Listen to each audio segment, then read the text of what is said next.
할렐루야. 우리 좌우 앞에 계신 분들 인사 나누겠습니다. 할렐루야, 축복합니다. 할렐루야, 축복합니다. 우리 축복의 인사 나누십시오. 네. 네. 축복의 인사는 길어야 된다고 그랬죠. 네. 또 구체적이어야 된다고 그랬죠. 네. 길고 구체적으로 하시기 바랍니다. 나중에. 지난 2주간은 이제 추수감사절을 맞이하고 또 준비하면서 추수감사절을 어떻게 준비해야 될지, 또 추수감사절을 통해서 우리들 가운데 감사가 어떻게 있어야 되는지에 대해서 함께 살펴보는 시간을 가졌었습니다.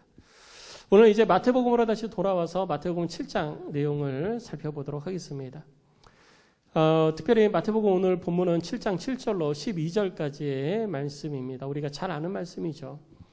마태복음은 5장서부터 시작된 예수님의 산상설교를 지금 구체적으로 우리들이 살펴보고 있는데요.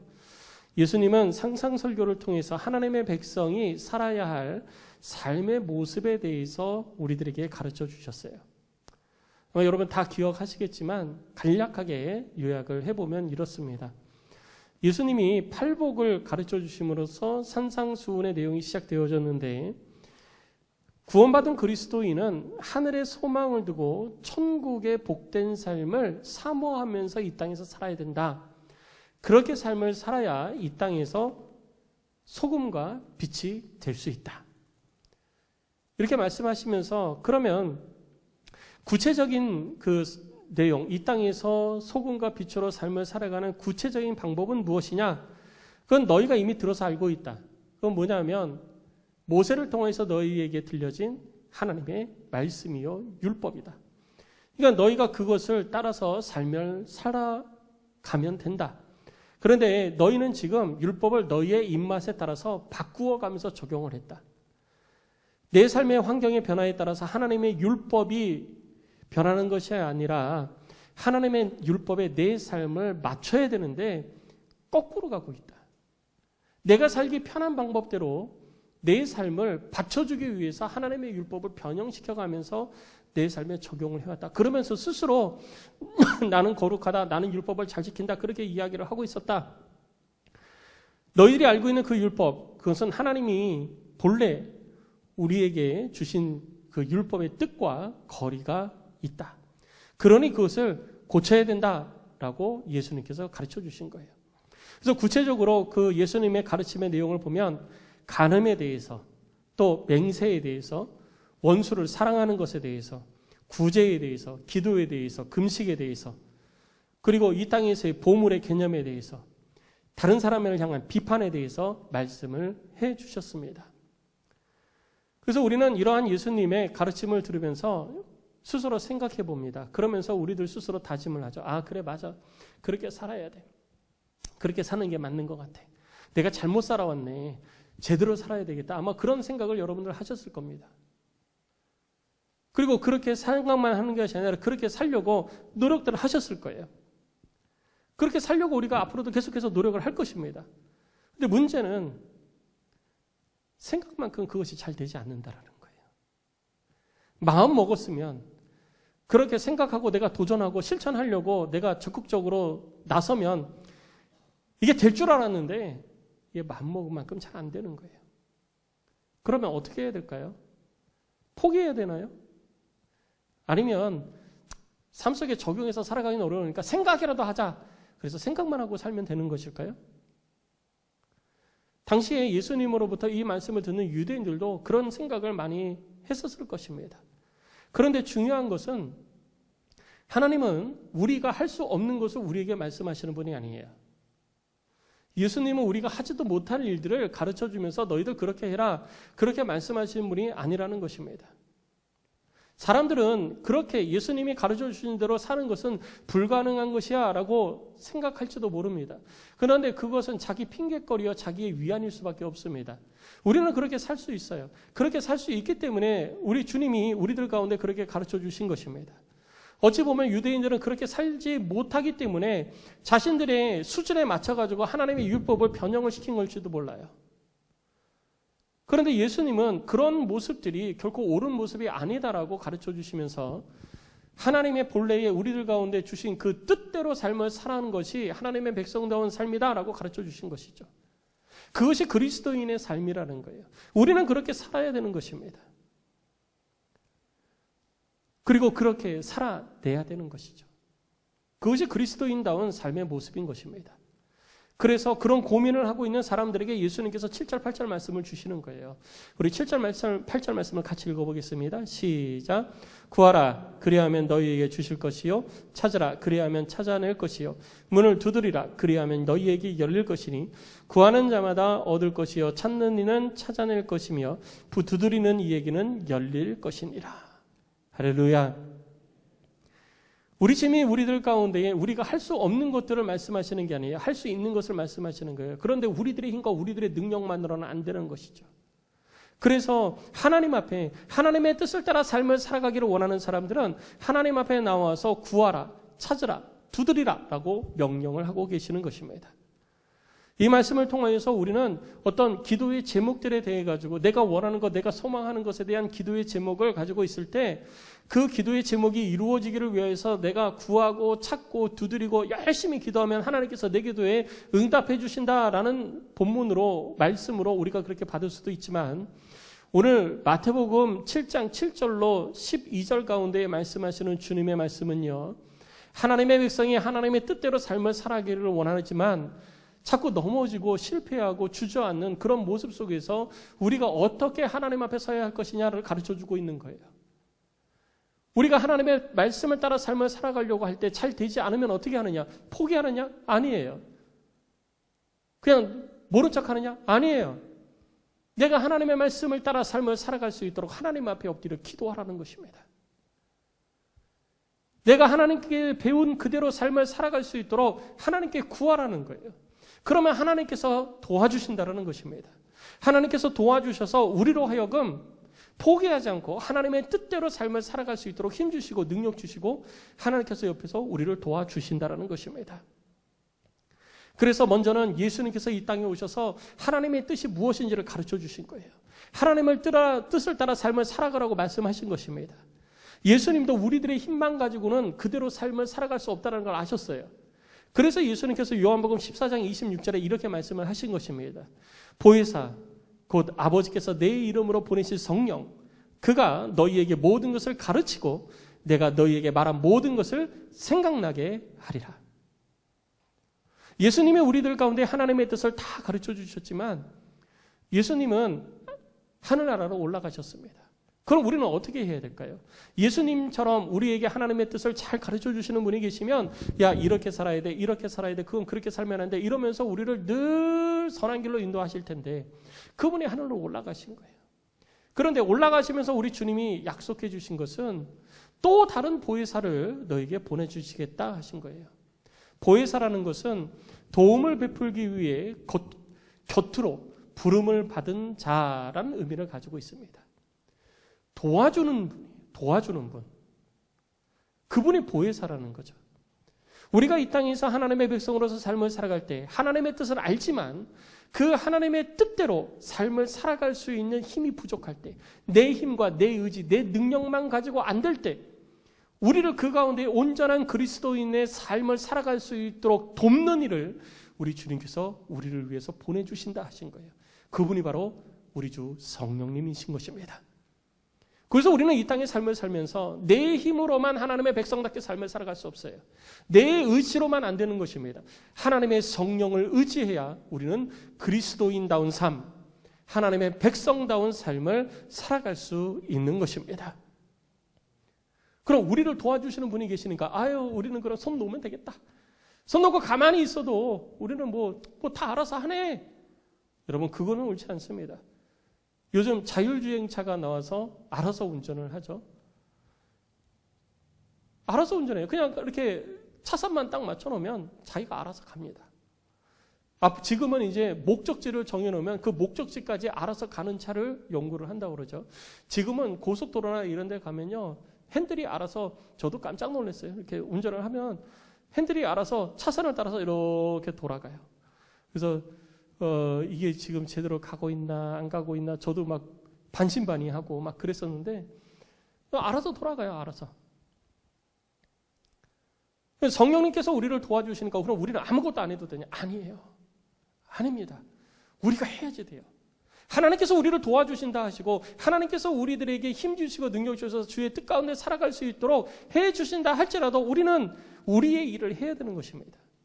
이스라엘 백성들이 포로 가운데 있을 때 하나님께서 이스라엘 백성들을 회복시키시고 이스라엘의 예루살렘으로 하나님께서 그들을 불러서 다시 부흥케 하신다는 약속을 하시면서 에스겔서 36장 37절에 하나님은 이스라엘 백성들에게 이렇게 말씀하십니다. 주 여호와께서 이같이 말씀하셨느니라. 그래도 이스라엘 족속이 이같이 자기들에게 이루어주기를 내게 구하여야 할지라. 내가 그들의 수요를 양떼같이 많아지게 하되라고 하셨습니다. 하나님은 하나님의 일이 있어요. 하나님께서 하나님의 일을 이루어 가십니다. 하나님의 일을 이루어 가시고 하나님의 뜻을 세우신 대로 행하시고 우리를 향하신 약속을 하나님께서는 반드시 실천하십니다. 반드시 들어주시는 거예요. 그런데 하나님은 뭐라고 그러셨냐? 그래도 그렇다 할지라도 그렇게 하나님께서 하신다 하더라도 이스라엘 족속이 이같이 자기들에게 이루어지기를 내게 구하여야 할지라. 한마디로 기도하라는 것입니다. 우리가 이 땅에서 하나님의 백성답게 삶을 살아가는 데 있어서 가장 필요한 것이 무엇이냐? 하나님의 말씀을 깨닫고 하나님의 말씀을 알고 내 의지대로 삶을 살아가는 것이 아니라 주의 성령의 도우심을 구하는 기도가 수반되어야 된다는 것입니다. 그래야 우리가 이 땅에서 온전한 삶을 살아갈 수 있는 거예요. 예수님은 아셨던 거예요. 하나님의 말씀을 이스라엘 백성들에게 잘 가르쳐 주셨지만 이스라엘 백성들이 가지고 있는 모습, 그들의 생각, 그들의 경험, 그들의 지식, 그것만 가지고는 하나님의 백성답게 살 수 없다는 것을 우리 주님이 아셨던 것입니다. 그래서 뭐 하라고 그러냐? 그래서 구하고 찾고 두드리라는 거예요. 기도하라는 것입니다. 기도하면 우리 성령님께서 늘 언제나 우리 곁에 우리를 도우신다라는 거예요. 한글 성경으로는 구하라, 찾으라, 두드리라 이렇게 되어져 있는데 히브리어 성경 원문으로 좀 더 들어가서 그 본연의 뜻을 보면요. 이 모든 것들은 그 일이 일어날 때 지속적으로 움직여 가라라고 하는 현재 진행적 의미가 담겨져 있습니다. 그 말은 뭐냐 하면 하나님의 말씀을 따라 삶을 살아가는 자는 끊임없이 구하고 끊임없이 찾고 끊임없이 두드려야 된다는 것입니다. 우리가 가만히 앉아있는 것은 삶을 살아가는 게 아니잖아요. 무엇인가를 자꾸 이루어갑니다. 사람도 만나고요. 직장에서 일도 하고요. 여러 가지 업무도 보고 공부도 하고 운전도 하고 여러 가지 일들을 이루어갑니다. 그런데 그 일을 이루어갈 때 하나님의 뜻을 알기 때문에 그 속에서 내가 하나님의 뜻을 이루어가려고 하는데 잘 안 되는 거죠. 그럼 어떻게 해야 되느냐? 그 모든 순간순간을 하나님 앞에 성령의 도우심을 구하는 기도가 우리 속에 있어야 된다는 것입니다. 그래서 데살로니가전서 5장 17절 말씀을 우리는 기억합니다. 쉬지 말고 기도하라. 성도 여러분, 쉬지 말고 기도하시기 바랍니다. 우리가 그렇게 기도할 때 하나님의 백성다운 삶을 살기 위해서 하나님의 도우심을 구할 때, 주의 성령의 도우심을 구할 때 주의 성령이 우리 곁에서 우리로 하여금 세상과 구별된 삶을 살아갈 수 있도록 하나님의 백성다운 삶을 살아갈 수 있도록 늘 언제나 우리를 도와주시는 것입니다. 하나님의 말씀을 기억나게 해주시는 거예요. 하나님의 말씀을 우리들 삶 가운데에 깨우쳐 주시는 거예요. 그래서 예수님께서도 보혜사 성령을 우리 가운데 보내신다 말씀을 하셨던 것입니다. 성도 여러분, 하나님은 우리의 기도에 들으시고 응답하시는 분이십니다. 우리가 구할 때 우리는 얻을 수 있고 우리가 찾을 때 우리는 찾을 수 있고 우리가 두드릴 때 열리게 되는 줄 믿으시기 바랍니다. 예레미야서 29장 13절은 이렇게 말합니다. 너희가 온 마음으로 나를 구하면 나를 찾을 것이요 나를 만나리라. 주의 성령이 우리를 돕고 있다고 그래서 내가 뒷짐지고 성령님 알아서 하십시오. 주께서 나를 도우시는데 내가 뭘 할 수 있겠습니까? 알아서 도와주세요. 그것은 그리스도인의 모습이 아닙니다. 우리는 구해야 되고 찾아야 되고 두드려야 되는 것입니다. 이건 내가 할 일이에요. 누가 대신해 주지 않습니다.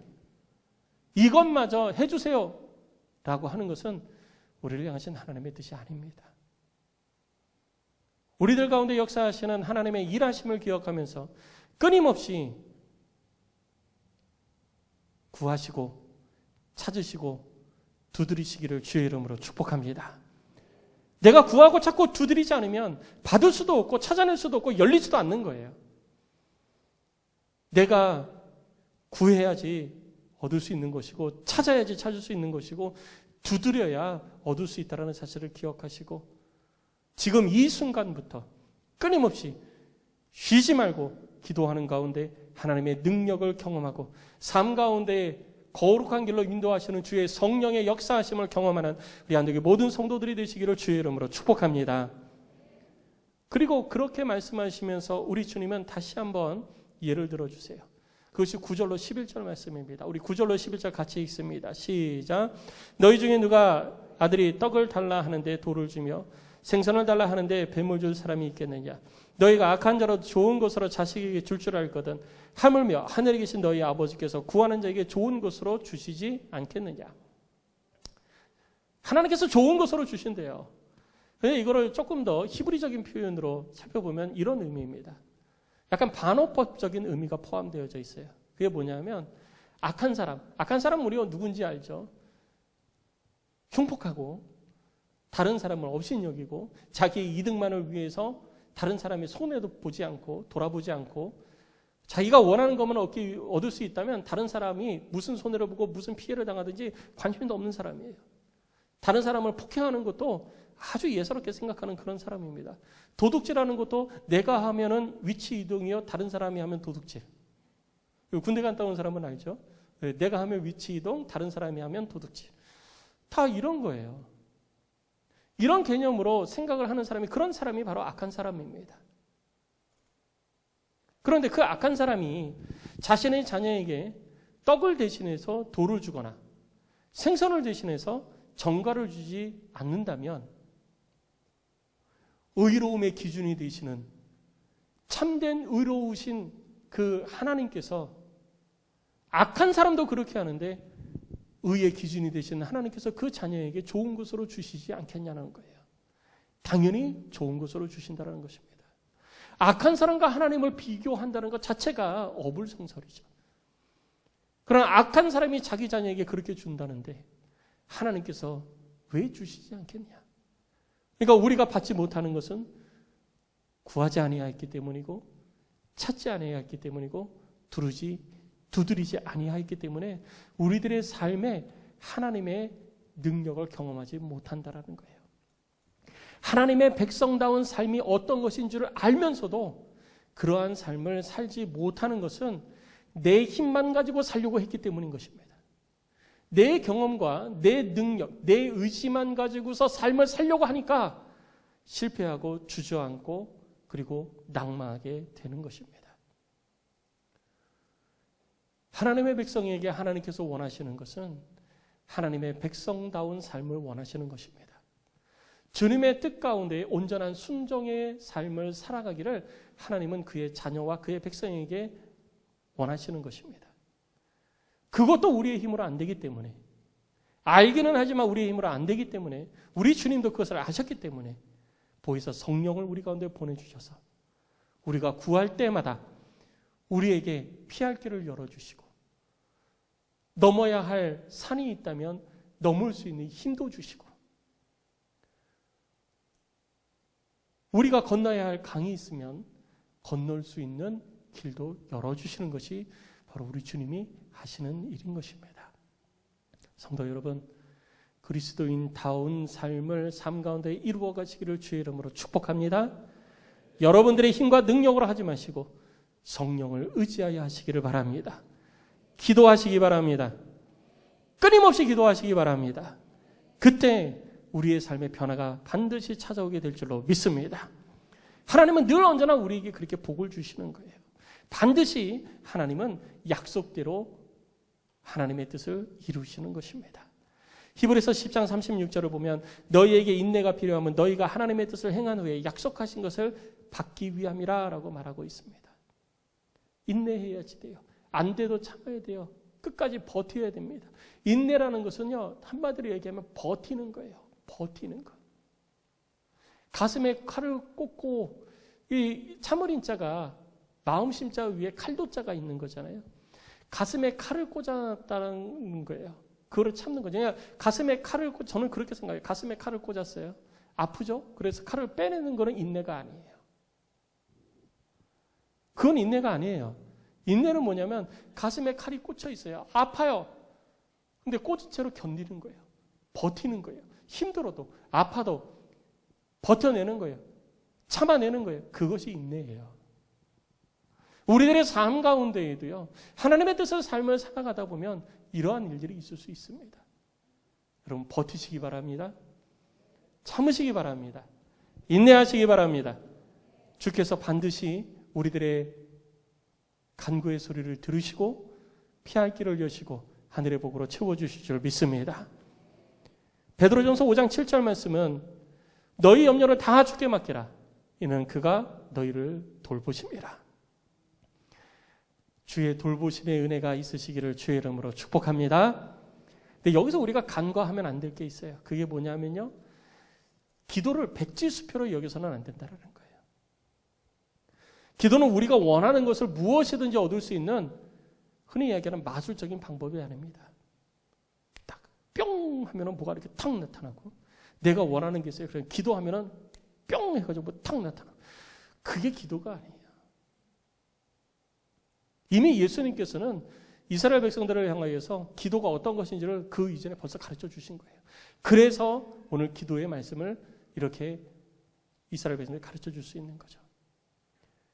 예수님께서 기도를 할 때 이스라엘 백성들에게 말씀하신 것은 뭐냐면, 기도에 대해서 먼저 네가 용서를 베풀어야 된다라고 6장 12절에 말씀하셨습니다.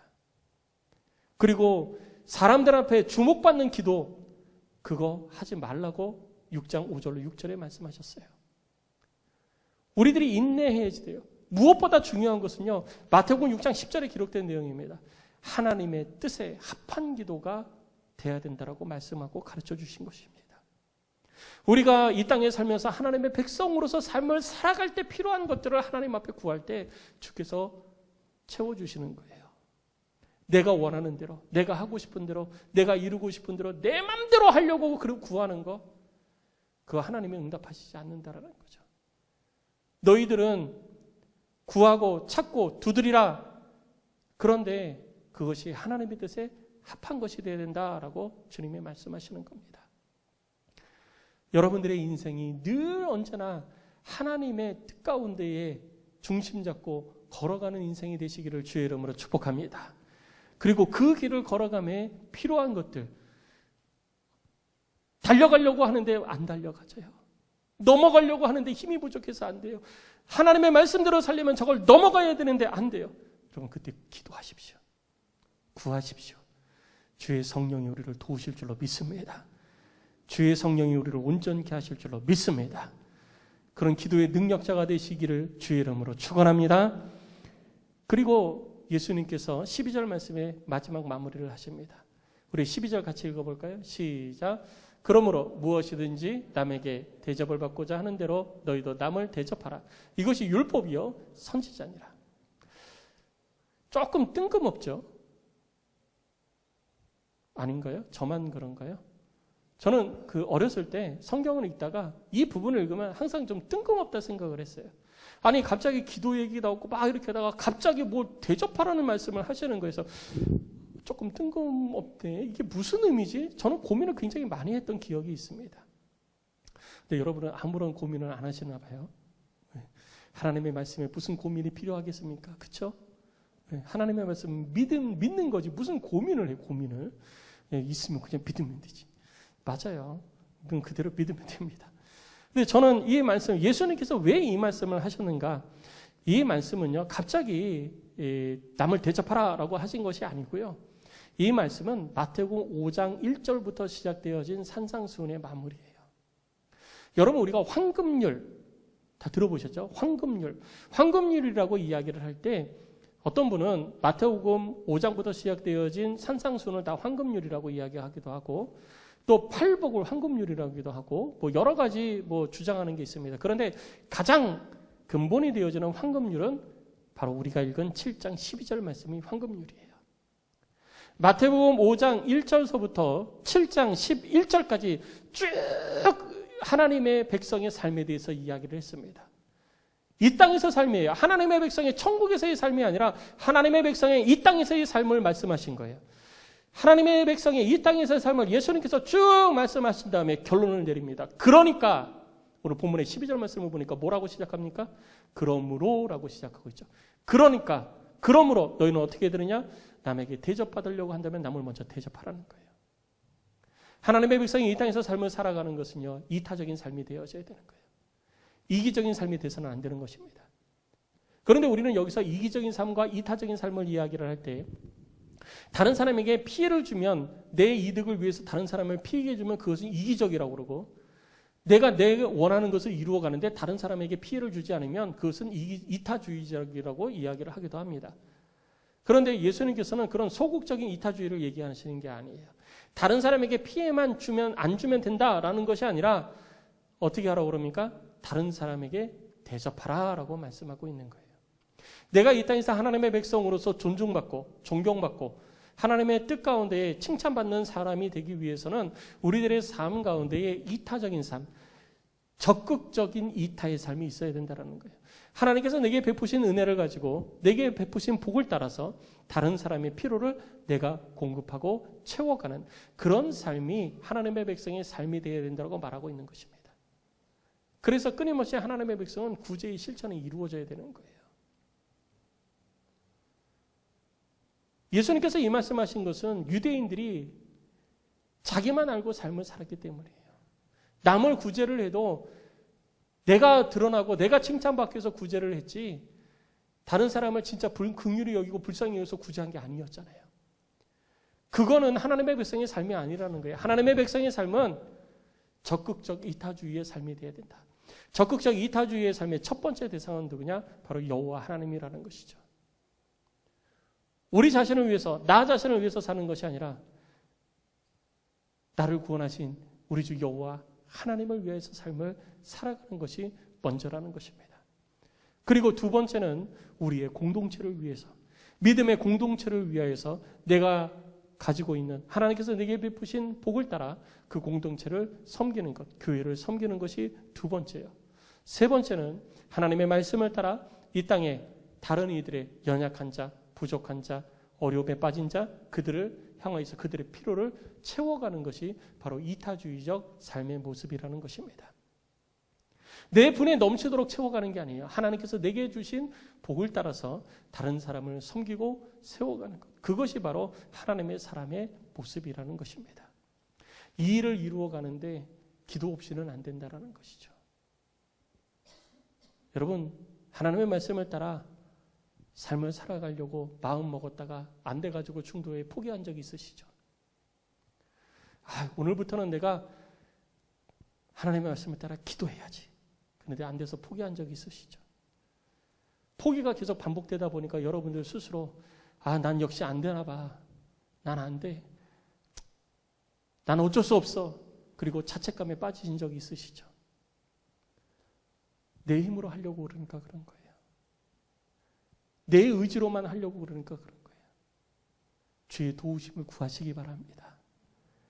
그리고 주의 도우심 가운데에 하나님 앞에 바로 서기를 위하여서 힘쓰는 저와 여러분들이 될 때 하나님께서 이 땅에서 하나님의 백성으로서의 온전한 삶을 살아갈 수 있도록 힘주시고 능력 주시는 줄로 믿습니다. 우리 시간 함께 찬양하고 기도하기를 원합니다. 이 시간 함께 찬양하고 기도할 때에 우리 두 가지 기도의 제목을 가지고 우리 함께 찬양하고 기도합니다. 먼저는 우리들의 삶 가운데에 하나님의 말씀 앞에 온전한 순종으로 구하고 찾고 그리고 두드리는 그런 삶을 통해서 하나님의 뜻을 이루어 가겠습니다. 여러분 그렇게 기도하십시오. 그리고 두 번째는 이기적이지 않고 적극적인 하나님의 의를 이루어 가겠습니다. 나의 삶을 통해서 하나님의 상급이 가득하게 하여 주시옵소서. 주께서 이 땅에 다시 오실 때에 우리가 행한 대로 갚아주신다 하셨는데 주님이 다시 오실 때 내가 받을 상이 많은 자가 되기를 원합니다. 내가 어떻게 섬겨야 할지, 이 땅의 삶을 살아가는 건 주님의 나라와 영광을 위해서 어떻게 섬겨야 할지, 그리고 이 땅의 삶을 살면서 하나님의 교회를 어떻게 섬겨야 할지, 이 땅에 연약한 자, 부족한 자, 그런 자를 내게 주신 은혜와 복을 따라 어떻게 섬겨야 할지, 하나님 우리 공동체를 어떻게 섬겨야 할지 내게 지혜 주시옵소서. 우리는 구해야지 되는 거예요. 하나님의 뜻을 따라 삶을 살아갈 때 절망하거나 낭망하거나 실망하지 마시고 주께 구하면 주께서 주의 성령을 통해서 우리를 도우시고 우리에게 힘주시고 능력 주시는 줄로 믿습니다. 우리 시간 함께 찬양하고 우리 제목을 가지고 함께 기도하겠습니다.